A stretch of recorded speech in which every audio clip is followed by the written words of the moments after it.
अरे दम धर नच खतिर बतरी पायल आ मेकअप कर में उत्तम भइल बड़ी घायल। बाबू मेकअप ढेर भइल, चलो भैया बोलिला उन्होंने पैसा मिली फिर 2 रुपया दिबई बा। अरे अब की पारी तार जंगला केवाड़ी कुल लग जाई, चिंता जिन करो। अच्छा रुको चलो तनी दौरा में डेग डाली। Presented by Adishakti films. न बनी अंबानी जी जानो तो सभाबानी जी के झूठो के फैलतानी रहुआ न ले ले कुछ बानी जी धरी न जबरी कलाई साफ साफ बतियाई माला पता न दिया। अरे मुँह खोल के मांगा मुँह मांगा जानू दा ए ब्यास मान न जा। अरे फेंकू हुआ औरी देहब कुछ ही ना। क्या दीजिएगा? 2 रुपया हो 2 रुपया आ गई औकात पर 2 रुपया हो 2 रुपया हम जानत नहीं। बोरा में अकेले 2 रुपया हो बोरा में अकेले 2 रुपया हो उमर हिला के पौने 2 रुपया बोरा में अकेले 2 रुपया उमर हिला के पौने 2 रुपया।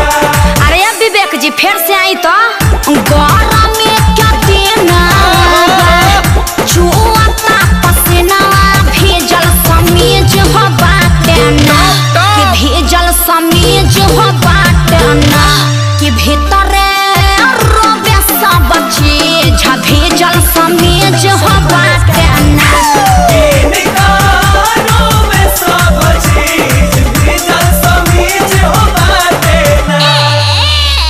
सुनले बानी तोहरता बहुते हो खता कमाई हो 1000-2000 जे दे देब तोहरो न कुछ घट जाई हो। जवानी अथनी पकैले बाडू कांडी बोला काहे अतना हाई बजट के करे लूटी। अरे बोला बुढ़िया जान भैया तो हमार होवे हाँ तो फ्री में मजा लेबा छोड़ी हमार अब पीछा लेब न परीक्षा तनी दूरी बनाई।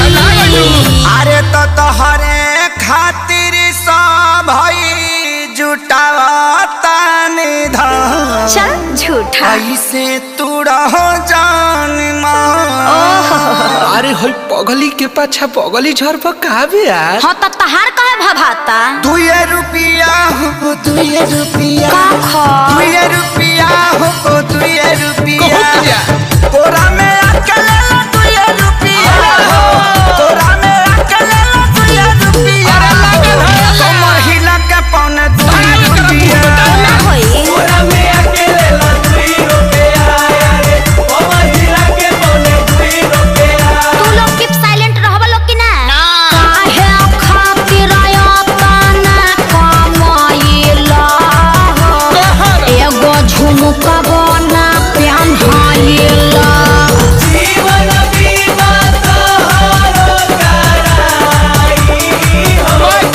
समय करा दा सब बेनाई। हाँ तो एगो हाई हिल के सैंडल किनवा दलो सुननी हरोडा नली गली क्या ठीका तोहरो तक तने चले हो ठीक सुन लिया। त कंजूस क्या पहले तू बाड़ा रुपया करोड़ों बा भले हो। अरे अचल संपत्ति हो प्रभु तू राज सुन करे जय कबेर हमरो बना दो मिजान सुन सुगीना त जीवन भर बैठी के छिलबू पिया। अच्छा अखिलेश खेसारी है ने आई आपका श्याम क्या बोलाई रात भगाना लेकर गवाई शहर तक बाजेला। अरे धन धन्य कैलू दिल से बाटे धन्यवाद वेलकम जादव जी। रह जीवन भर जिया जिया एम मजनू के सारू तू तो देखे में लागत तारा। का? हारू बेबी फारू बजट बढ़ाओ। बैगनो बेच दे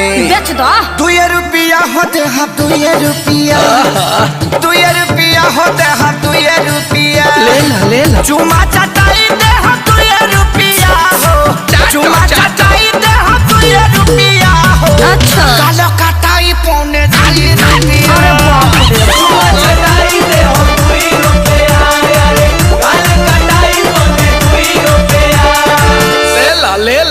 अरे बाजार खत्म करो लोग, जा अपना घरे।